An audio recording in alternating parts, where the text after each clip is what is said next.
Hello everyone, welcome back to our channel Akhila Satyas journey. ఏంటి ఈరోజు railway station చూపిస్తున్నా అనుకుంటున్నారా? మేమైతే రీసెంట్గా తిరుపతి వెళ్ళి వచ్చామండి. సో మా డెవోషనల్ ట్రిప్ ఎలా జరిగింది, మేము ఎలా ఎంజాయ్ చేసాం మీతో షేర్ చేసుకుందామని ఇలా వచ్చాం. సో ఇంకెందుకు ఆలస్యం, let's get in to the video. So ఇది డే 1 అండి. మేము బయలుదేరిన రోజు తిరుమల ఎక్స్ప్రెస్కి అయితే వెళ్తున్నాం కాబట్టి మధ్యాహ్నమే ఎక్కాలి ట్రైను. కాబట్టి నైట్ కోసం మేము ఇక్కడ టిఫిన్ ప్రిపేర్ చేస్తాం. మేము, మా అత్తయ్య గారు వాళ్ళు, మా అమ్మ వాళ్ళు, ఇంకా మా అక్క వాళ్ళ ఫ్యామిలీ అందరం కలిపి ఒక 11 మంది అయితే వెళ్ళామండి. చూసారుగా ఇక్కడ ఫుడ్ ప్యాకింగ్స్ అయిపోయి లగేజ్లు అయితే రెడీగా పెట్టుకున్నాం. ఇంక ఇక్కడ మేము స్టార్ట్ అయిపోతున్నాం. టైం అయితే 1:30 అయింది. తిరుమల ఎక్స్ప్రెస్ వైజాగ్కి 2 o'clockకి అరైవ్ అవుతుంది. మాకు ఇక్కడ దువ్వాడ రైల్వే స్టేషన్కి వచ్చేసరికి 2:30 అవుతుంది. అమ్మ వాళ్ళు ఏంటంటే మెయిన్ స్టేషన్లోనే ఎక్కేశారు. ఇక్కడ మేము దువ్వాడలో ఎక్కామన్నమాట. సో మేమైతే దువ్వాడ రైల్వే స్టేషన్కి చేరుకున్నామండి. మాకైతే ఇది చాలా దగ్గర, జస్ట్ మా ఇంటికి ఇక్కడికి 2 kilometers మాత్రమే దూరం. సో మేమైతే ఇక్కడ ట్రైన్ కోసం వెయిట్ చేస్తున్నాం. అక్కడైతే స్టార్ట్ అయిందండి మెయిన్ స్టేషన్లో. సో మెయిన్ స్టేషన్లో మమ్మీ డాడీతో పాటు అక్కల ఫ్యామిలీ కూడా అక్కడే ఎక్కేశారు. చూస్తుండగానే ఇక్కడికి ట్రైన్ వచ్చేసిందండి. చూడండి అక్కడ మా డాడీ అండ్ బావగారు రెడీగా ఉన్నారు మా లగేజ్లు అందుకోవడానికి.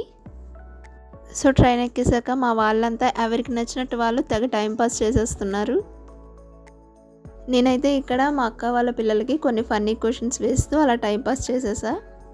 మా అక్క అయితే మా పాపకి ఏంటంటే కోన్ పెడుతుంది. ఇక్కడ చూడండి మా వారు పై బెర్త్ ఎక్కేస్తే ఒక పని అయిపోద్దని ఎక్కి కూర్చుండిపోయారు. అప్పుడే ఇంకా మా మరిది కో పాసింజర్స్తో ముచ్చట్లు పెట్టేస్తారు. సో ఇక్కడ మీరు చూసినట్లయితే మా అమ్మ అండ్ అత్తయ్య గారు దొరికిందే ఛాన్స్ అన్నట్టు ఏసీ కోచ్లో హ్యాపీగా కూర్చొని బీసీ కాలం నుండి వాళ్ళకి ఏవి గుర్తొస్తే అవి అలా సరదాగా మాట్లాడేసుకుంటున్నారు. ఇంక ఇక్కడైతే మా మామయ్య గారు న్యాప్కి సిద్ధమవుతున్నట్టున్నారు.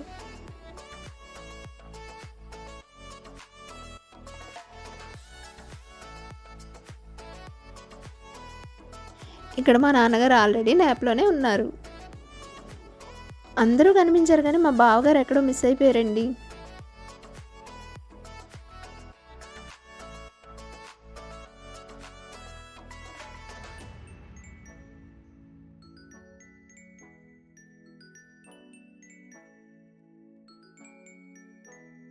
మా వాడు ఇంకా దివాళీ మూడ్లో ఉన్నట్టున్నాడు, ఏంటో షూట్ చేసేస్తున్నాడు.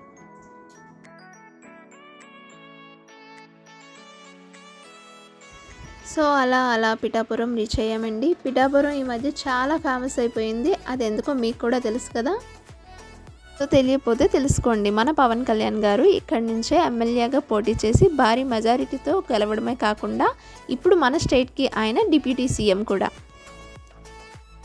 సో ఇక్కడ కుకుటేశ్వర స్వామి టెంపుల్ కూడా చాలా ఫేమస్ అండి. దీన్ని శ్రీ పాదగయ అని కూడా అంటారు. మేము ఈ టెంపుల్ని అయితే మార్చ్లో విజిట్ చేసామండి. చాలా బాగుంటుంది. చూస్తుండగానే విజయవాడ వచ్చేసామండి. లైట్ ఫెయిల్ అయిపోయింది, వింటర్ కదా కొంచెం త్వరగా చీకటి అయిపోతుంది. డిన్నర్కి ఇంకా టైం ఉంది కదా అని ఈలోపు మా అమ్మ తెచ్చిన ఫ్రూట్స్, వేయించిన జీడిపప్పులు అన్నీ కూడా లాగించేసాం. సో ఇంకా డిన్నర్ టైంలో డిన్నర్కి పూరి తెచ్చాం కదండి, అది ఇంకా తినేసి ఎవరి బెర్త్లో వాళ్ళు పడుకుని పోయాం. సో మార్నింగ్ 4 o'clock అవుతుందండి. తిరుపతి అయితే చేరిపోయాం. సో ఇప్పుడు అందరూ కూడా నాపేసి అలా లేచారు కదా. ఇంకా మా వాడికైతే ఇంకా లేజినెస్ తగ్గలేదు. చూడండి ఎలా బద్ధకాలు తీస్తున్నాడు.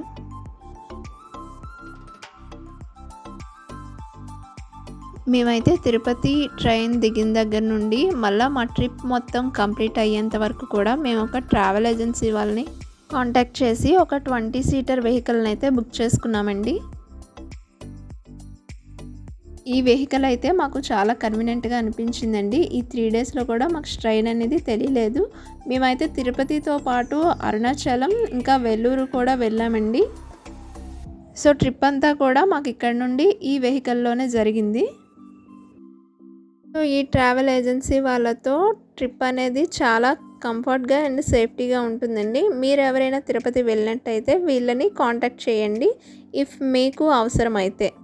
స్క్రీన్ పైన ఈ ట్రావెల్ ఏజెన్సీ వాళ్ళ కాంటాక్ట్ నెంబర్ ఇస్తున్నా అండి. మీకు ఒకవేళ నీడ్ ఉంటే తిరుపతి వెళ్ళినట్లయితే వాళ్ళని కాంటాక్ట్ చేయండి.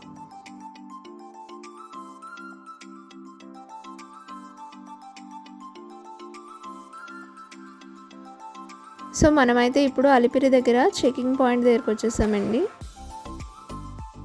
సో ఇక్కడైతే మా లగేజ్ మొత్తం చెకింగ్ చేస్తారండి. చెకింగ్ అయిపోయిన తర్వాత మేమైతే తిరుమల కొండపైకి స్టార్ట్ అయిపోయాం. ఏంటోనండి, తిరుపతి వస్తే మాత్రం ఇక్కడ అట్మాస్ఫియర్ని చూసో ఏమో కానీ చాలా మంచి డెవోషనల్ ఫీలింగ్ అయితే అనిపిస్తుంది. మీకు కూడా ఇలాగే అనిపించి ఉండొచ్చు.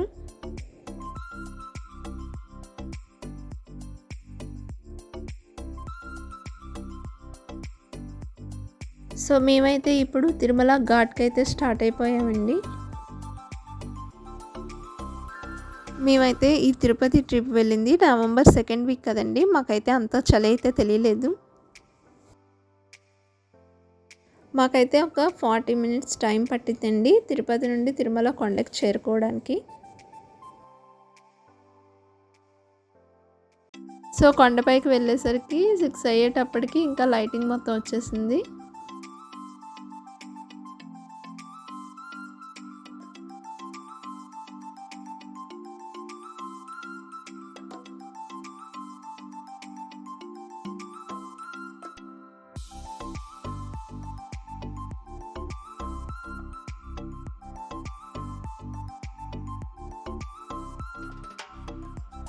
చూసారుగా ఇక్కడ కొండపైన నామాలు ఎంత చక్కగా కనిపిస్తున్నాయో.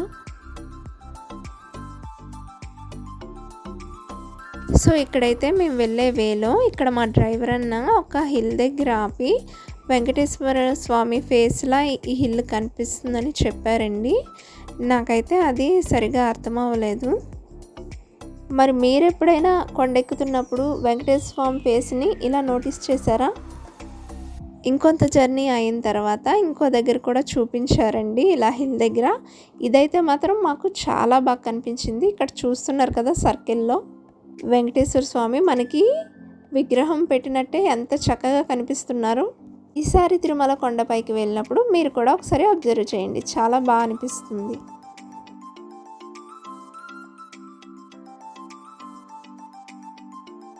సో ఘాట్ జర్నీ మొత్తం అయిపోయిందండి. తిరుమల కొండపైకి చేరుకున్నాం.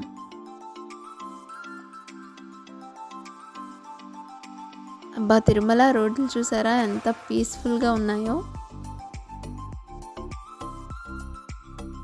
సో మేమైతే ఇప్పుడు రూమ్ అలాట్మెంట్ కోసం సిఆర్ఓ ఆఫీస్కి అయితే వెళ్తున్నామండి. మేము ఎక్కడ రూమ్ తీసుకున్నా, మేము తీసుకున్న రూమ్ ఎలా ఉంది ఏంటి డీటెయిల్స్ మొత్తం మీకు నెక్స్ట్ వీడియోలో చూపిస్తాం.